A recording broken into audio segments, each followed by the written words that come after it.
Olá a todos! Hoje vamos saltar de cabeça direto para um mistério metafísico fascinante lá do século XIII. A nossa análise tem um alvo muito claro. Vamos focar no problema da aieseidade em Duns Scotus. Preparem-se para tentar responder a uma pergunta que desafia completamente a nossa intuição sobre a realidade e sobre aquilo que torna cada coisa verdadeiramente única neste universo. Bom, vamos lá pensar nisto por um segundo. Podem duas coisas exatamente idênticas ser diferentes? Parece um paradoxo absoluto, não é? Na filosofia chamamos a isto o princípio da identidade dos indiscerníveis e é um daqueles quebra-cabeças que nos faz dar nós ao cérebro. Pensem bem, se duas coisas partilham todas, literalmente todas as suas propriedades, como é que podemos dizer que são duas coisas diferentes e não apenas uma? Este é o nosso grande ponto de partida hoje. Para resolvermos este caso de detetives da metafísica, o nosso roteiro é super simples e direto. Primeiro, o problema da individuação. Segundo, as naturezas comuns em Scotus. Terceiro, a grande solução, a aieseidade. E, por fim, a complexa distinção formal. Vamos ao ponto número 1, o problema da individuação e a identidade dos indiscerníveis. O grande enigma aqui é perceber, a um nível ontológico profundo, como é que duas réplicas exatas podem ser consideradas entidades totalmente distintas.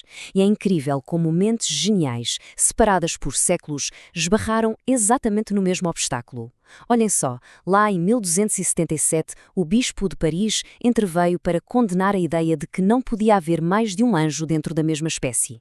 A teologia clássica dizia que os anjos, sendo seres imateriais, não tinham um corpo de matéria para os distinguir fisicamente. Logo, poderiam ser réplicas exatas. Mas, se não há diferença física nenhuma, como sabemos que o anjo A não é o anjo B? Avançando uns valentes séculos, encontramos o famoso pensamento experimental do filósofo moderno Max Planck.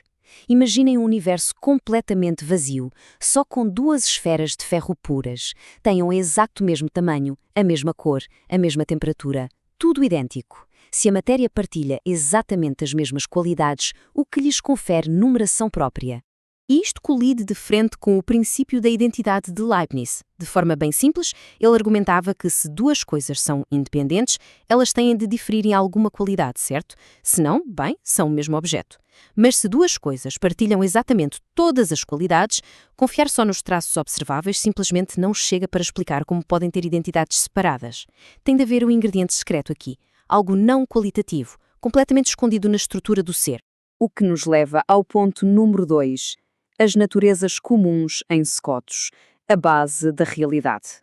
Para descobrirmos esse ingrediente secreto, temos de olhar para a forma como estes pensadores medievais viam a fundação do universo. E aqui, a mecânica do pensamento de Duns Scotus é absolutamente brilhante. Ele divide as coisas numa dualidade.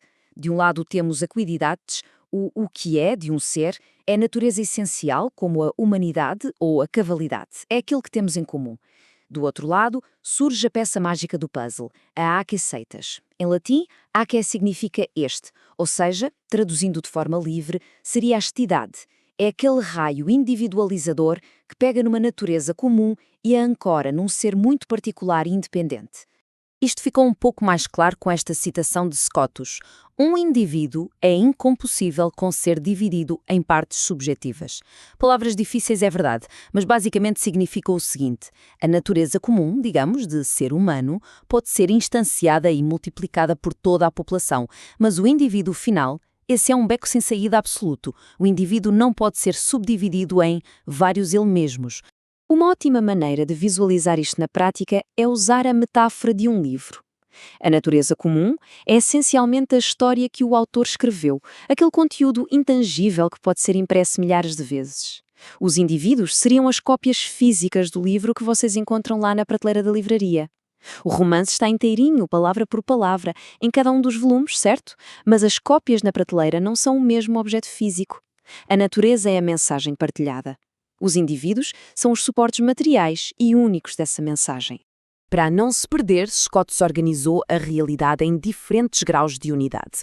De um lado, temos a unidade menor que numérica. Ele usava isto para as naturezas comuns, porque acreditava que a semelhança entre dois objetos não é só um rótulo inventado por nós, exige uma base real no universo. Então, a natureza tem uma base objetiva, mas é menor que numérica, porque está espalhada por vários lugares ao mesmo tempo. Já do lado oposto, temos a unidade numérica, que é robusta e pertence de forma exclusiva aos indivíduos singulares e totalmente indivisíveis. Chegamos então ao coração da nossa história. Ponto 3. A solução. A realidade definitiva. Então, o que é de facto a aidade? É uma propriedade não qualitativa responsável pela individuação e identidade de uma substância, a tal estidade. Este é um momento revelador porque é crucial não confundir as coisas. Para Scotus, a aidade não é uma espécie de cabide vazio onde vamos pendurando as qualidades físicas. Longe disso. É uma propriedade positiva, real, da própria substância. É literalmente uma característica de ser sem atributos descritivos, que tem um único e monumental trabalho, fazer com que esta coisa seja esta coisa e não qualquer outra. Claro que para apresentar uma solução tão arrojada, Scotus teve de travar autênticas batalhas intelectuais com as teorias da época. Ele rejeitou liminarmente a ideia de que a individualidade vinha apenas da existência, porque a pura existência é igual para tudo o que existe.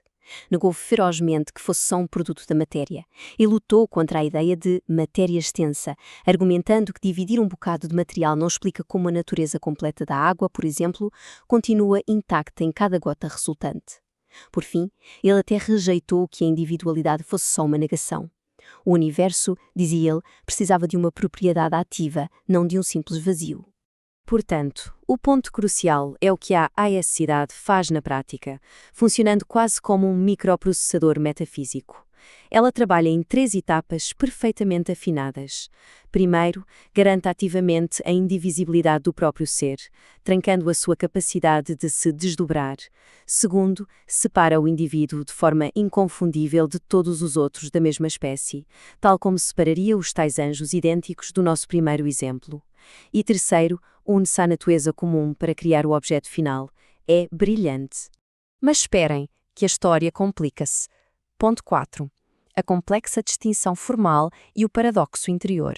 Quando tentamos explicar o funcionamento básico do universo, as respostas raramente são fáceis. E esta ideia deu uma tremenda dor de cabeça na Idade Média.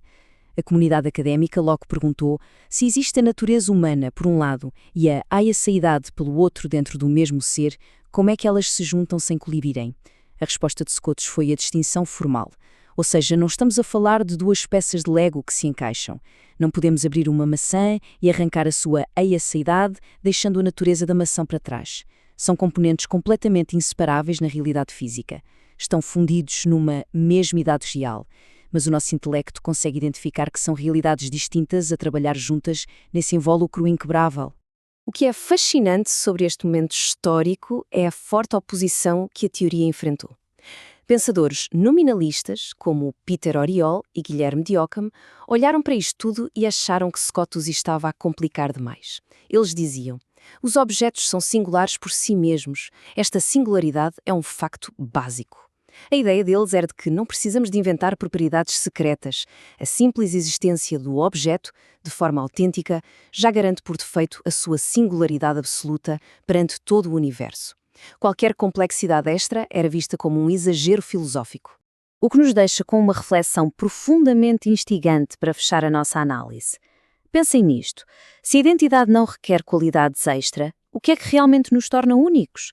Se amanhã fôssemos perfeitamente clonados através de uma tecnologia incrivelmente avançada, até o último átomo do corpo e memória do cérebro, o que faria da cópia a cópia e de nós a matriz original? Scotus diria sem hesitar que é a nossa essencialidade, a essência inalienável do ser que está lá no fundo. Os oponentes dele diriam que é só um facto bruto da geografia do universo. Este debate, acreditem, continua na linha da frente do pensamento moderno. O mundo está cheio de perguntas fascinantes e nós ficamos por aqui com o convite para abraçarem a vossa própria essencialidade singular. Vemo-nos na próxima análise.